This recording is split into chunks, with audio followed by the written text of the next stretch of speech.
All right. Well, the podcast host, we will lay down our swords for this interview. Yeah. It's good we're all in separate places.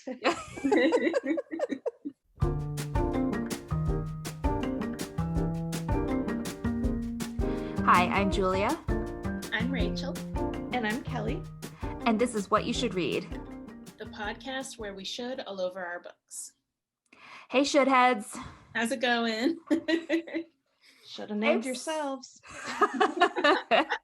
Until something better comes along, that's your name. Should we gave them months. Yes. True. Listen, I cannot express how excited I am for today's episode. We are talking to Brigid Kemmerer, author of many books, but most recently the Curse Breakers series, which the first one is A Curse So Dark and Lonely, but the third book in the series comes out today, the day this podcast drops, and it's called A Vow So Bold and Deadly, and we've all read it. It's amazing, and we cannot wait to talk to her. Yeah. Yes, it's a dream come true. Yeah. It is currently, so far as we know, a trilogy, but I'm hoping that we can successfully peer pressure, or as I'm choosing to look at it, lovingly encourage her to keep this going. Prequels, spin-offs, whatever. We have ideas. We're going to pitch them to her. We'll see how it goes. Yep. But first, we're going to get into what we're reading this week. So, Rachael, what are you currently reading? I am reading The Removed by Brandon Hobson. It was one of the Book of the Month picks for January. And it is about a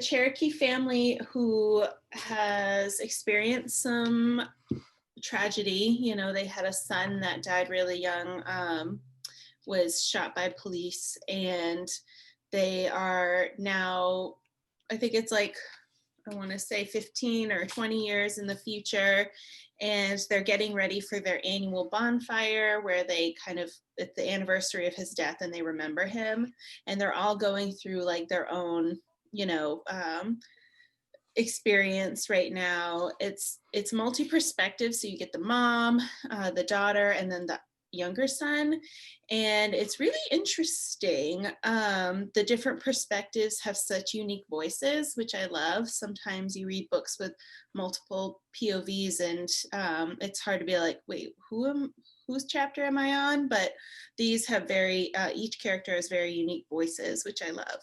And it's different. It's a short book, but it's a slow read. Like, it's really one of those books that you just kind of flow through very slowly, but in a good way.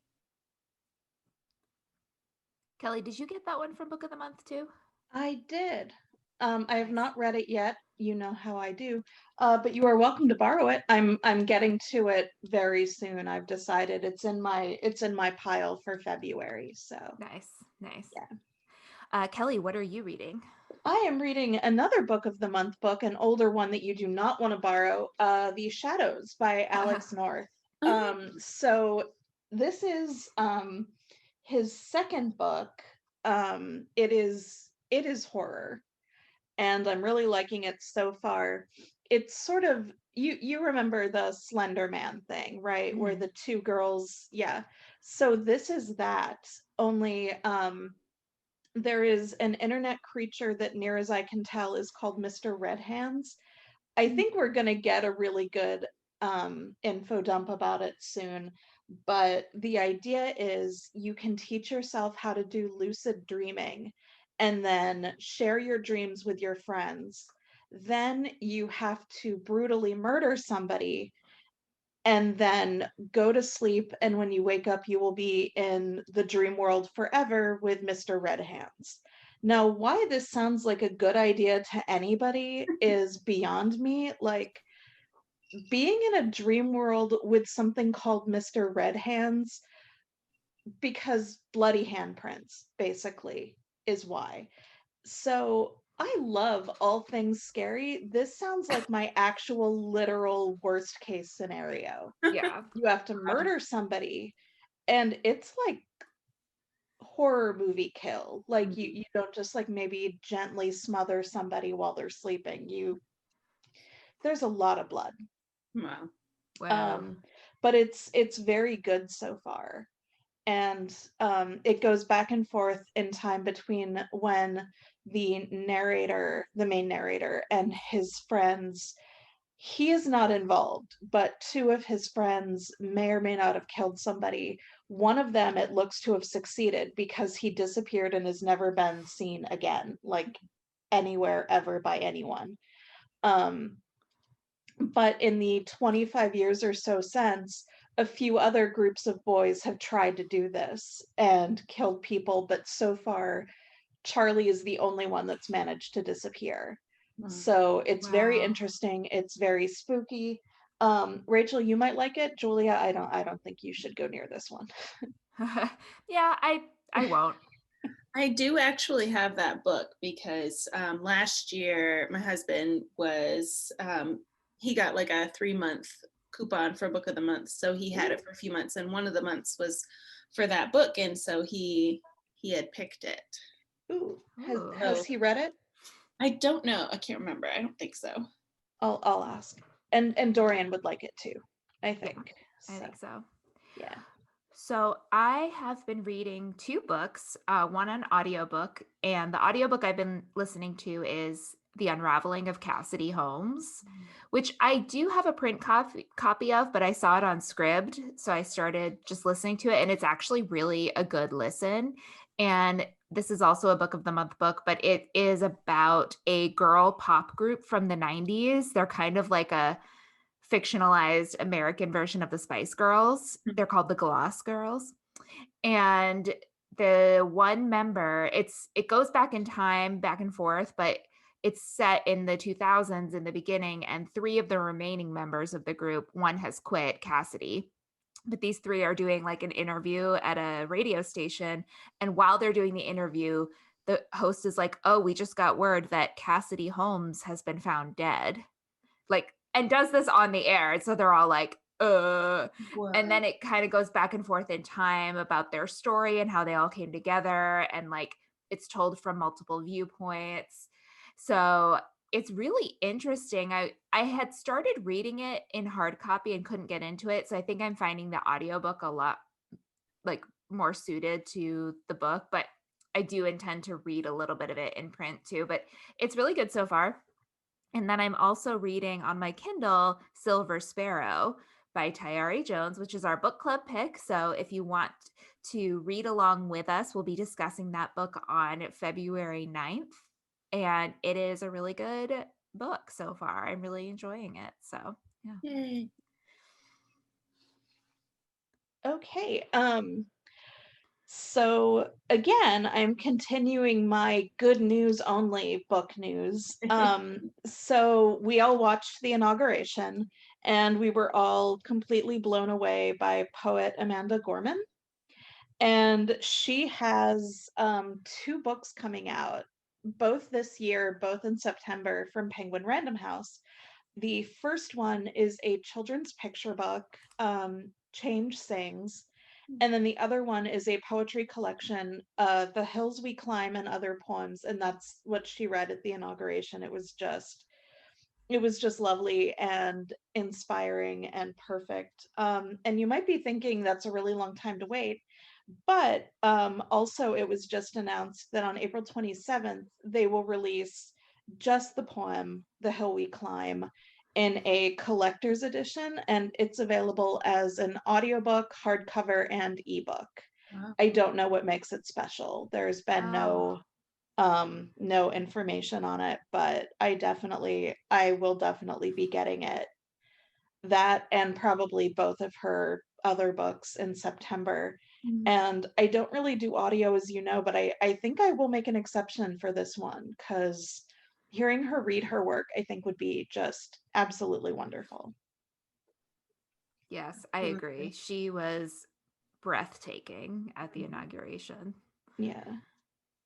My favorite line was when in the poem, when it said, "America is more than the pride we inherit. It's the past we step into and how we repair it." And I just thought that captured how we should feel in this moment, and it is complicated the way I feel sometimes about this country, and it should be. Yeah. But I think like her poem was so inspiring because it said you can be fiercely proud of something and also critical of it and want it to do better. And I think that's a really important thing to remember. For sure. Yeah. And I know Michelle Obama got a lot of heat a while back for saying it was the first time in a long time that she was proud of her country. And I was proud of us during Barack Obama's administration. And I am now getting to be proud of us again. I know, and this is, not related to Amanda Gorman or books, but Joe Biden is already he's got I think 69% approval rating right now, which is much, much higher than even the best Donald Trump approval rating.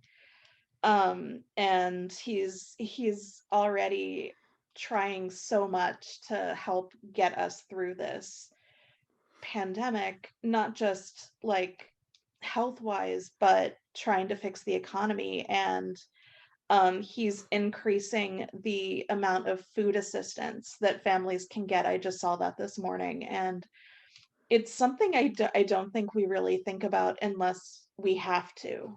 Yeah. But we're moving in the right direction is my point. Yes. And it's been a long time since I felt that.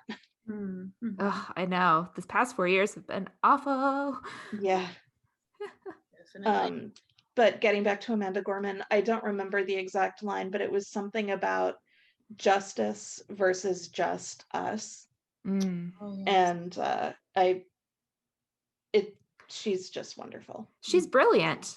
Yeah. And one so young. Yeah. Oh God. Yeah. And I feel like it's not great to be like, she is a child, but she's 22. I mean, she's amazing and skilled in ways I can't even imagine, because what she can do with words is it is amazing and inspiring. And also she's 22. It'll be really exciting to see what she does throughout her career. For sure. Yeah. In her life. Yeah. Definitely.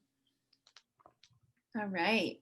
So we're going to do a little bit of some recent acquisitions, maybe with some, what you should reads mixed in. So I don't know if you two don't mind, I'd like to go first because I'm really excited to update the listeners on my Graceling Realm series acquisitions. So yes.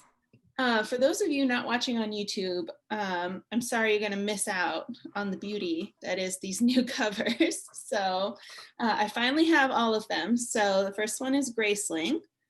There we go. And it's like greens and blues and yellows. Very, very pretty.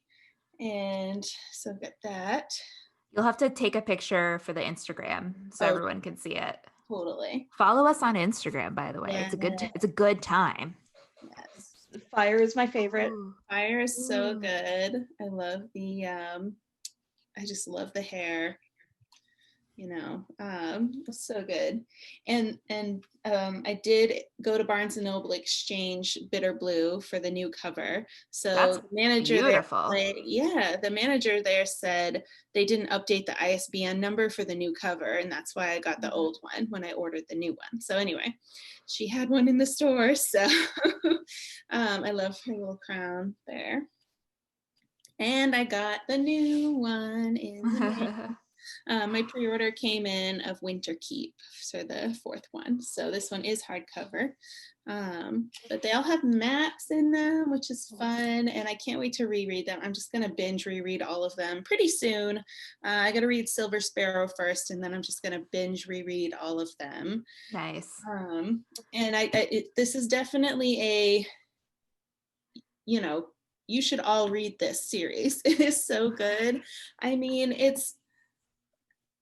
I don't know if I would call it just specifically YA. It is, I think, technically YA fantasy, but it was written almost on the cusp of before YA was even a really known thing. And it doesn't have like what I consider some of the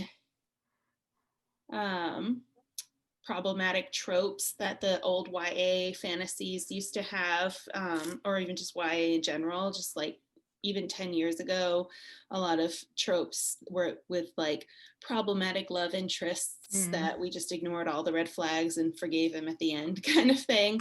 I mean, I don't know what you're talking about. Is there a specific series? I mean, it's super sweet when they watch you sleeping. Yeah. Oh, wait. And this would fit the Bachelor reading prompt of the group date of reading a book in a series. So, fantasy suites too. It's a fantasy book. Oh yes, absolutely. So you could meet both of those prompts with this series. And yeah, and if you like, full cast audiobooks, the audiobooks are really good too. So that is the Graceling Realm series by Kristin Cashore. Let me know about the new one. I haven't gotten it yet, but I know I will. It's just a matter of when. Definitely. Nice. All right, who's next? Julia? Sure. I was just deciding which book I was going to talk about first because I haven't bought any books since our last episode. Yay me. But I know I did get a few from the library. The first one is, I don't think I've talked about this one. I think I might have had it before last week, but it's The First 15 Lives of Harry August by Claire North. I think I've heard of that. Yeah, I don't remember where I heard of this, but it was probably on some Facebook group that talks about books because I was like, wait, I don't know about this book and I have to have it now. It's about a man who he dies and then he immediately starts life back over as a child with all the knowledge he gained from his past life. Right. Which is like, for me, a dream come true. Like, right? I would love to relive with the knowledge that I have. Probably I wouldn't really. That's probably one of those wishes that's like, careful what you wish for. But sometimes I'm like, oh, I would have made such a better decision. But he can't change this cycle until one day this little girl pops up and is like, I have a message for you. So it sounds like a very Julia book, and I'm excited about it. And then, so the Story Prize, which is a yearly prize awarded to the best short story collection as determined by a panel of judges, just announced their 3 finalists for the year for 2020. And one is The Office of Historical Corrections by Danielle Evans, which I read last year and I really loved. And then the other 2, I decided I want to read both collections before the winner is announced, which I think will be in March. And so I got one from the library. It's Likes by Sarah Shun-lien Bynum. And this cover is gorgeous, I think. It's just so pretty. But, and I've never read any of her stories before, but it sounds, like something that I will like. There's a school fair, an aging indie film star, Kelly. So that might be of interest. Old Hollywood.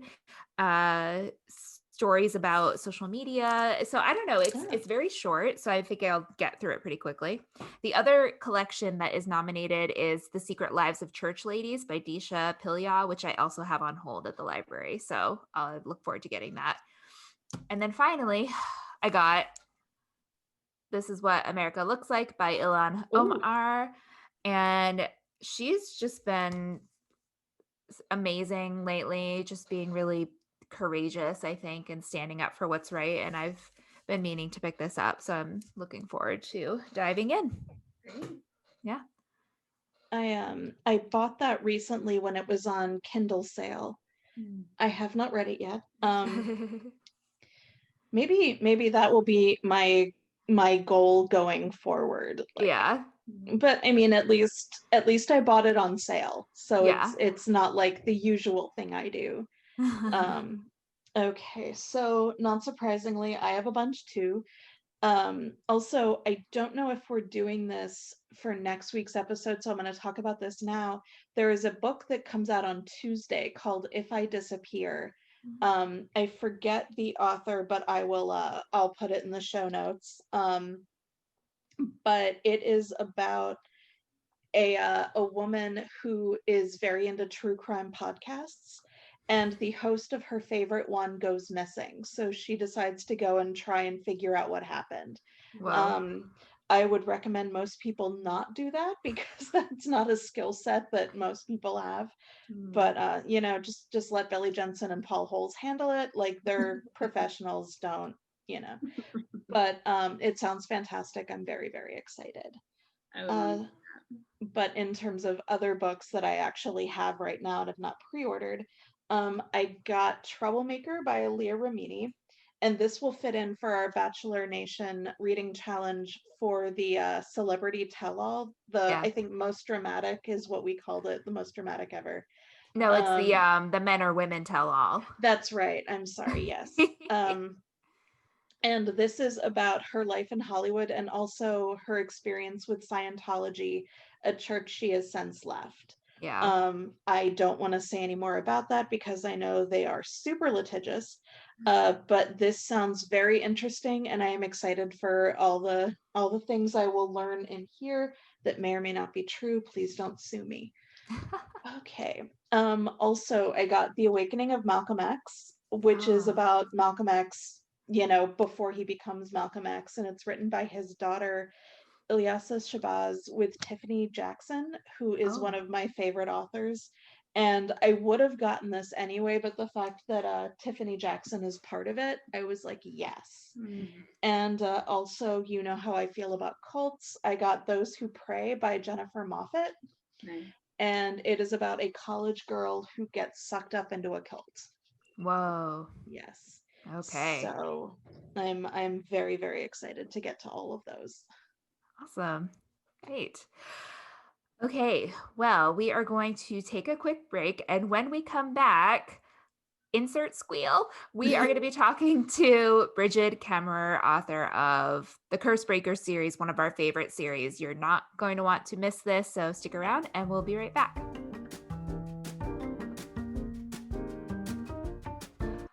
Oh my gosh, Kelly, have you heard about Book of the Month? I'm reading one right now.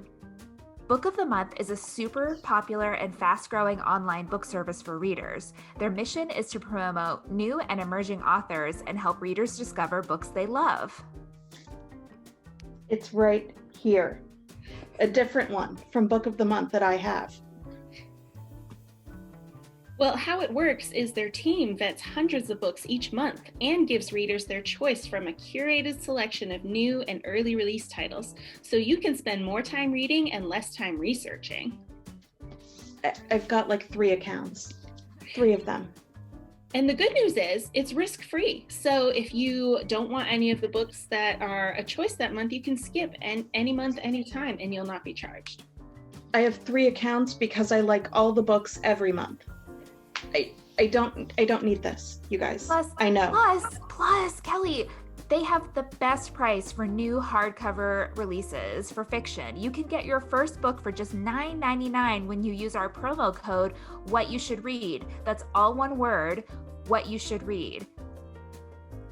I'll get a 4th account. So that's bookofthemonth.com. Promo code when you check out is What You Should Read, all one word. Check it out.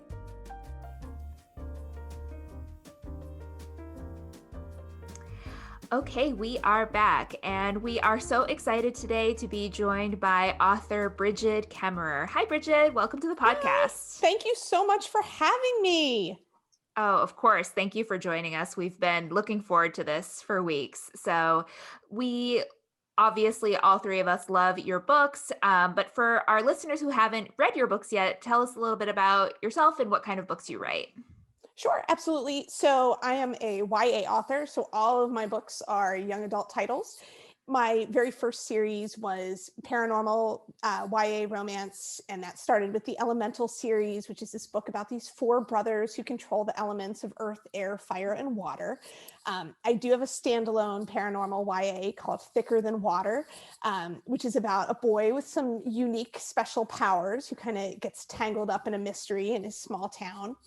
And then I do also have some contemporary YA novels like Letters to the Lost, and More Than We Can Tell, Call It What You Want. And then I think, it used to be so much quicker to introduce myself. And then I'm also the author of the Cursebreaker series, which starts with A Curse So Dark and Lonely, which is which is a YA fantasy about a girl from Washington, D.C., who sees a girl getting attacked on the streets.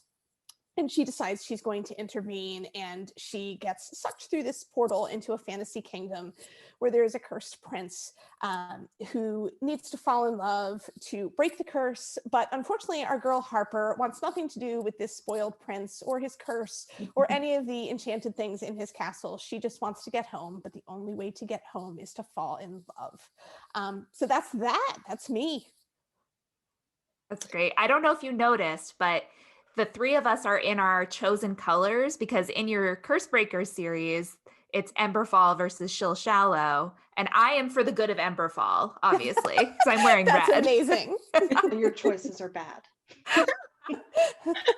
I'm in the only green shirt I have for Shilshallow, but it's also an Oscar the Grouch shirt, so I'm representing them and also myself. That's amazing. And I don't own anything red, but I also probably would have picked green anyway, but I'm in green for Shilshallow.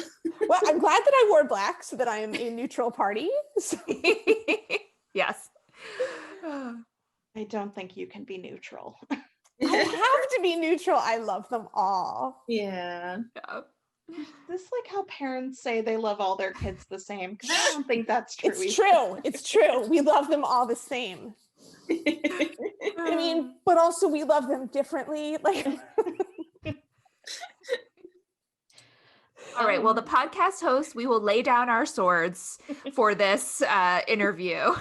Yeah. It's good we're all in separate places. But we always like to start. So what are you reading? Oh, wow. So right now I am reading.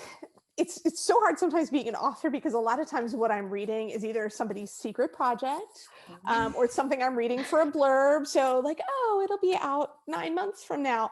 Right now I'm reading a secret project for Jodi Picoult, who a lot of people know as Jodi Picoult, but now that she's my friend, I have to say her name the right way or I feel like I'm betraying her somehow. And I just started reading, and I'm blanking on the title. The forthcoming book by Elizabeth Lim. It's amazing. It's also fantasy, and yeah, I'm a failure as an author. I'm sorry, I can't remember the title of one book I'm reading, and then the other one is secret. I'm sorry. Secret project, you say? Yeah, I know. We're all in awe. So Yeah. You know what? I am in the middle of another one because I'm reading it for one of my tour stops. A Song of Race and Ruin by Roseanne Brown. Amazing YA fantasy. It was her debut, and it came out this past summer and hit the New York Times list. Definitely highly recommend. Great. I've heard great things about that one. Yeah, very good book. Okay. Nice. I feel like I bought it, but I haven't read it, which is literally the thing I say most often. We literally put it on shirts. Yeah. It's your cat. Oops. And we were kind of talking about this a little bit before we started recording, but we are in, I mean, I don't even have to say what we're in because we've been here for a long time. But how has this affected your reading and or your writing? Like just this trapped inside, can't do anything. It's funny. I remember at the beginning of 2020, I was like, okay, so through the pandemic, I'm going to, mentally adjust. On the reading front, I thought I would read a lot more than I have been. And I think that everybody kind of has this COVID brain fog where it's really hard to focus sometimes, especially if you read on a digital device like a phone or an iPad, because you're just constantly getting notifications. Like every time the little news banner slides down, like what happened now? So reading has been so much slower, which seems silly because I feel like I should have more time to read. But also everything, like I said, I have 3 little boys, so everything seems to take longer, like, helping with any kind of virtual schooling, trying to keep them occupied when there's nowhere that you can take them, things like that. So that kind of really killed a lot of time. When the pandemic started back in March, I was already a little late turning in A Vow So Bold and Deadly. And I had talked to my editor, and I was like, no, it'll be fine. I'm going to finish this book, by the middle of April. I know we're a little late, but it'll be okay. My kids are in school, spring breaks, not a big deal. And then everything shut down and everybody was locked inside. And it was just this time of so much stress and strife. And there was so much just terror in the atmosphere, and, I'm very, very lucky and blessed that my family, has not been touched by COVID personally. We haven't lost anybody, but there are so many people who have been, and just feeling that loss across the globe is incredible and devastating. And it was really hard to write through that kind of atmosphere. I remember in the beginning, my husband and I had to sit down and really figure out a way for me to be able to write, for the kids to be able to do virtual schooling, for him to be able to work. And the plan we came down to was that I would get up at 4 a.m. and write from 4:30 till 8. And then kind of he would get up with the kids and feed them breakfast. And then I would start virtual school at 8:15 and be with the kids all day. And then we would eat dinner and cry ourselves to sleep, right? And we did that for months, and my poor editor was on maternity leave. Mary Kate Castellani at Bloomsbury is my editor, and she is amazing. And she edited my book through her maternity leave, and everybody was just putting so much emotion into this book all the way around. So yeah, just like everybody else, the pandemic kind of threw our family for a loop. I have to say, I could feel that emotion when I read the acknowledgments of A Vow So Bold and Deadly. Oh. You mentioned that, and because I had finished the book and I cried and, had all these feelings about the book itself. And then I read the acknowledgments that I was like, dang it, I'm crying again. Oh. So it did seem like a labor of love and a huge team around you. And so that's lovely, because you're right. It's just been such a horrible time for so many reasons, but we have this great book now that is out in the world, which is a nice thing to have. So thanks. Yeah. I would like to say on a personal note, my reading also took a real hit. I had been saying for years, I need a rear window type situation where I can't leave my apartment, and I would get all the reading done. And it turns out that what I actually got done was about 12 hours a day scrolling through my phone, waiting to see what was happening now. Yeah. But when we booked this interview and we were lucky enough to get e-galleys early, I read this book in like a day, which I hadn't done in such a long time. And you made me feel like me, and you made me question all my allegiances. You're still wrong, Julia. Don't look smug. Oh man. But this series is just absolutely amazing. So thank you. Mm-hmm. Thank you so much. That means a lot. Yeah, I really did try to take all the emotion from what we were all going through and just tried to pour it into the story. So yeah. I'm glad that it kind of worked. For sure.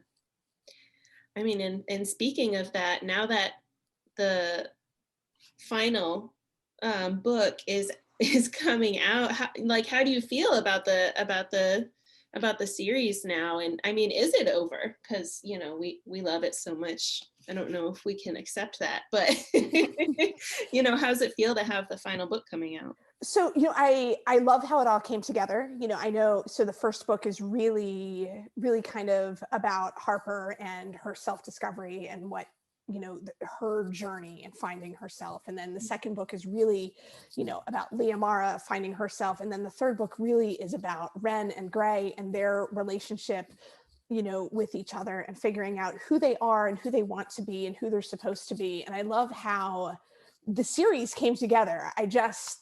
I feel really good about it. And I was really afraid to write Val because I knew, how many people were just like you guys wearing the different colored shirts, how people were so devoted to Ren or people were so devoted to Gray. And I was like, how am I going to make everyone happy? Right. And I just, I love how it all worked out. And I love that people are so attached to my characters. And as of right now, I cannot say anything more about continuing the series, but I can say stay tuned. Ooh, okay, great. Okay. I mean, that's great because we've had ideas, we last week we were throwing around ideas for fan fiction and or pitching. That's amazing. Ideas. Like I was saying, I want a book set a few years in the future with some cute little toddlers running around and they're still trying to deal with these anti-magic factions. Mm-hmm. Yes, and I want a prequel that is the stories of the Lost Girls of DC who came before Harper. So just ideas, so cool. Just ideas we're throwing. I had that idea of like, what if there was a diary that the castle that all the girls from DC wrote in and it never reset whenever the season restarted so that all the girls could read back what the previous girls had written in the diary or something. Oh, that's a cool idea. I like that. God, can you imagine how scary that would be though? Like you find the diary and it's like all these girls are dead and you're just like, oh, this is bad. Actually, there was did you ever read Uprooted by Naomi Novik? There's a diary similarly of all because every 7 years the monster takes another girl into his castle and no one knows why, but it just happens every 7 years. And there is there's some letters that are left from each girl. I don't know. Wow. It's good. Yeah. I would like a short story collection about all of them in DC for like a week or two and just reacting to like technology and pop culture and everything. Because I get that request so much. People are like, could you just put Ren in a Starbucks or like, could you just like maybe send Gray to like the mall? Why? Let them go to the movies. I bet they'd really like it. Or not. I would always get really excited in the very brief scenes where they would go to the other side and they'd wind up in DC and I'm like, oh, how are they going to handle this? Yeah, for sure. Yep. And so, talking about how your books have inspired us, what books or authors inspire you in your writing? Oh, so many. When I was younger, when I was a kid, and I, first knew that I wanted to be a writer. So my really early influences were authors like Christopher Pike and Lois Duncan. I still remember. So when I was a kid, I was a very avid reader. I was, my family moved a lot when I was growing up. So I was always the new kid. So I always had books to read. I also grew up in this really conservative Catholic household. So I was never allowed to watch anything cool. So it was just books all the way.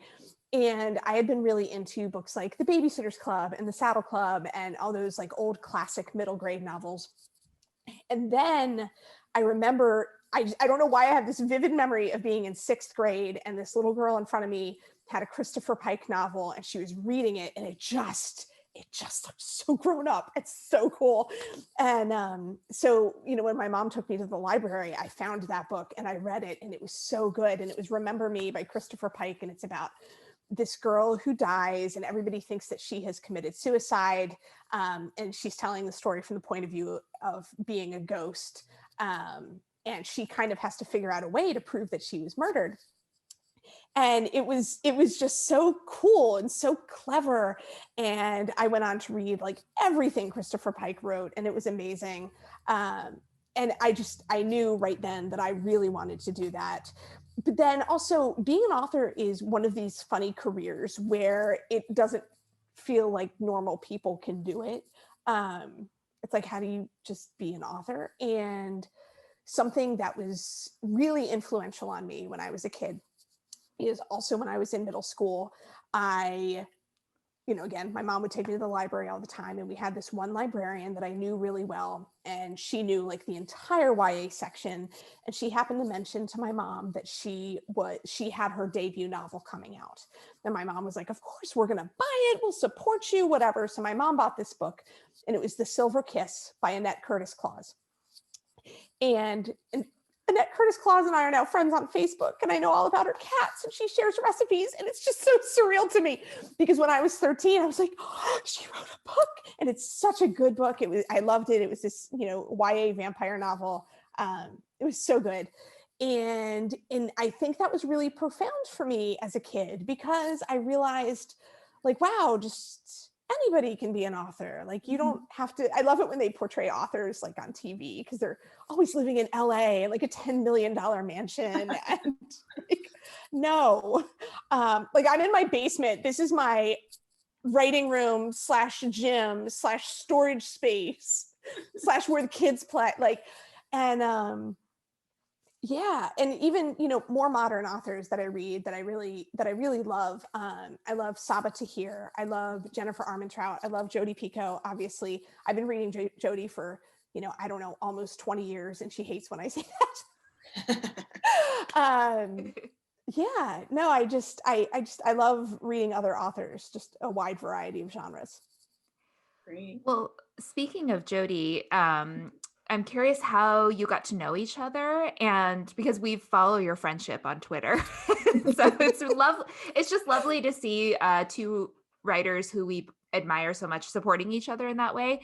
And I'm just curious how that friendship developed. And also, can you confirm that the book that Dawn is reading in the Book of Two Ways is indeed book number 2 in the Cursebreakers series? It that's totally my theory. Is. And it's funny because I beta read that manuscript for her. I was an early reader for her.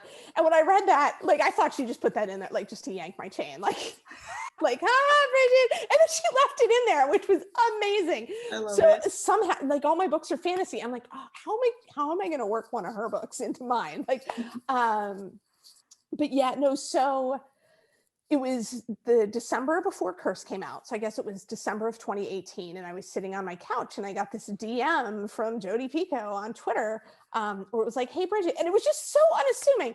Hey, Brigid, I'd love to read A Curse So Dark and Lonely. Any chance you could send me an ARC or a digital copy? I'm like, I realize people listening to this podcast will not get the full effect, but it's like, what? Right? Like, just what? And I took a screenshot and I sent it to my editor. Like, I texted my editor immediately and I was like, what do I say? And then my husband came in and he was like, what is going on? And I said, no, you don't, like, I don't know what to do. And he's like, somebody's messing with you, right? And I'm like, no, it's got the check mark. Like, it's real. There's a check. The blue check mark. It's right there. And, my editors, I'm just saying to my editor, I'm like, what do I say? What do I tell her? She's like, tell her yes. Right. Yeah. So I said yes, and she read it and she messaged me like 3 weeks later and she said, I really loved it.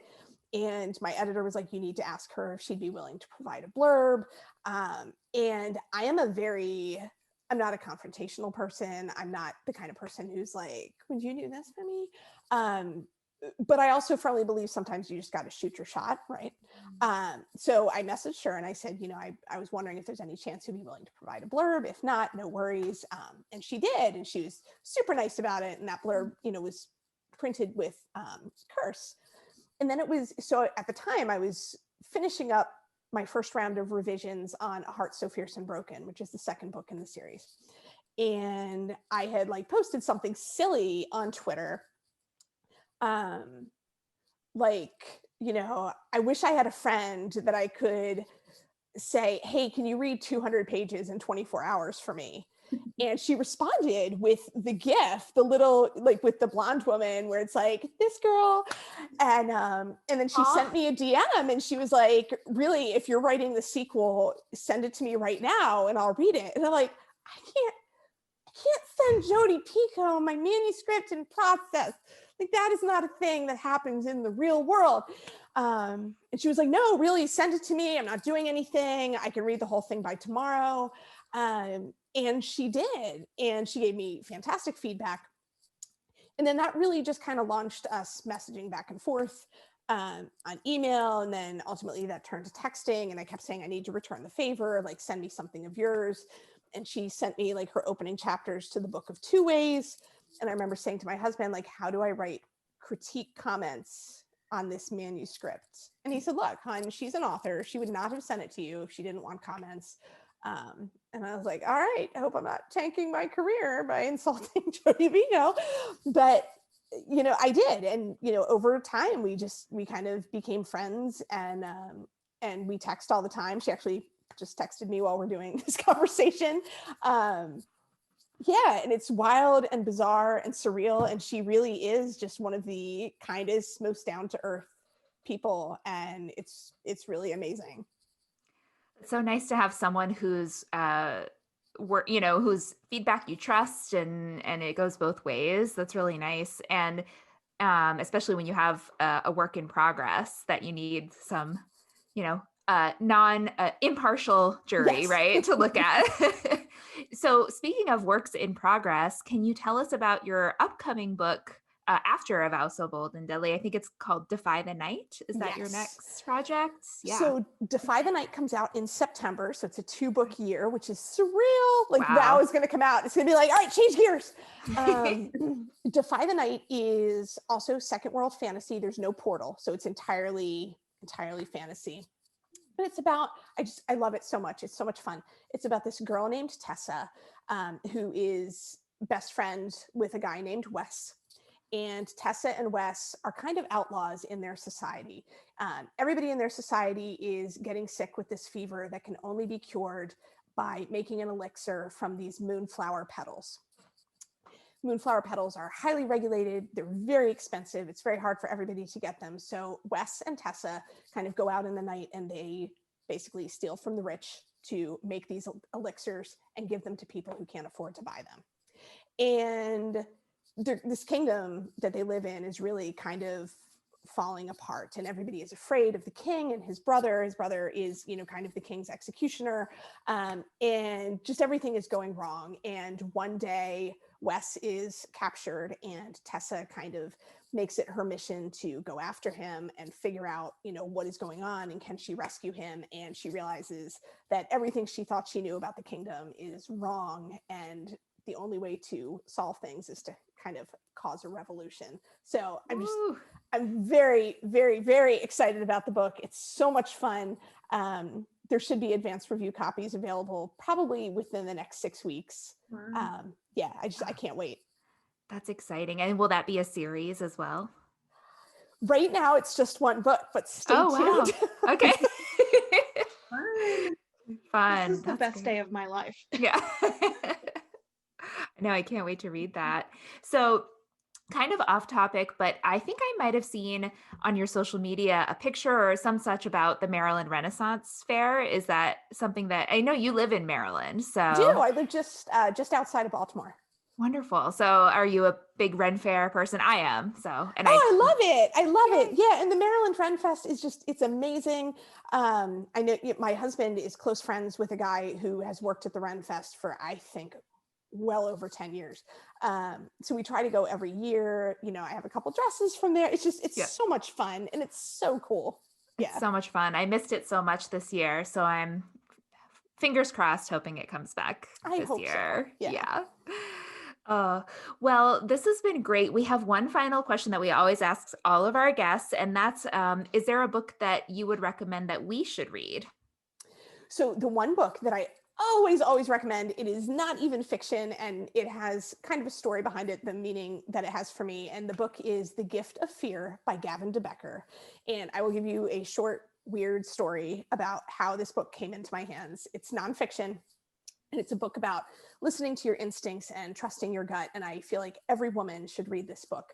And the way that I found out about it, so back when I was, 21 or 22, I was dating this guy, and we had gone out on, a few dates, to the point where, we were starting to get more serious, and we went out to dinner, and he said, I really need to tell you something about me before we get any more serious. And I'm like, okay.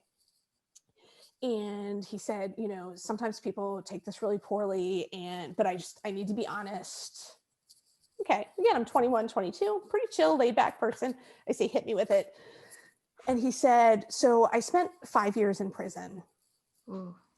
And at the time, I think he was 24, 25. And I'm thinking, okay, so, and very clean cut, like normal, preppy kind of guy, like, and I'm thinking, okay, so like, did you make some kind of big mistake when you were 19 or 20? Like, and the things I'm imagining are like, okay, like, did you get caught with marijuana or, something like this? Mm-hmm. And he said, well, no, I was in college and I was dating this girl and we were really serious and she broke up with me. And after she broke up with me, I tried to hire someone to kill her. And it turned out he was an FBI agent and I was caught.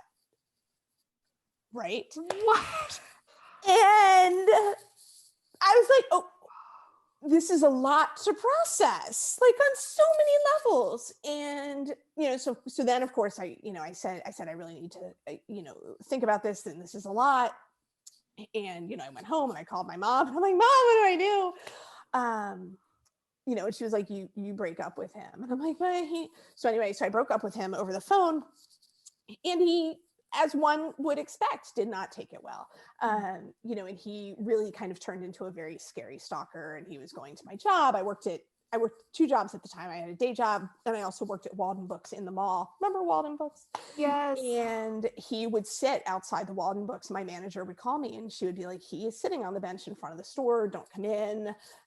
Mall security can't make him leave because you can sit on a bench in the mall. Right. And I remember I was, trying to get a restraining order, and it was a really, really, I'm speaking about it really kind of glibly because it was 20 years ago, but it was a really scary time. Mm-hmm. And I remember I was one day in the bookstore and I was talking to my manager about how upsetting all of this was, and this woman, and I wish I could go back in time and find her and say thank you, because this book had such an effect on my life. She picks this book up off a shelf and she came over and she handed it to me and she said, I didn't mean to listen to your conversation, but you need to read this book. It will change your life. Whoa. And it truly, truly did change my life. It is really all about women like learning to protect themselves, and how women especially are conditioned to be nice, and to, kind of ignore our instincts. And it's such a good read too. Like every chapter starts kind of with a case study and talks about what could have been done differently. So that is my most frequently recommended book, especially for schools. I always talk about it at school visits, and teachers always email me later and they're like, I can't keep this book on the shelf now. But yeah, it's The Gift of Fear by Gavin de Becker, and it's amazing. And for anyone who has kids, he has a follow-on book called Protecting the Gift. And it's all about listening to your instincts as a parent. Also very good reading. Mm-hmm. What a great recommendation. Thank you. I will definitely pick that up. Thanks. Yeah, same. Yeah. God, and I was like, well, maybe he's learned to work on his anger. Oh, he hasn't. He did not. No, he had not. Oh, that is scary. Oh my gosh. Well, Kelly, Rachel, do either of you have any other final questions? I just want to say thank you again for coming on the podcast. I'm such a big fan, and this was so much fun. Thank you so much. This was a lot of fun. I'm really touched that you invited me. Thank you. Yeah. Well, we hope you'll come back when Defy the Night comes out, because I'm sure I hope to. Yay. Well, thanks again, Brigid, for joining us. And yeah. Thank you. Have a great rest of your day. Thank you. You too. Thanks.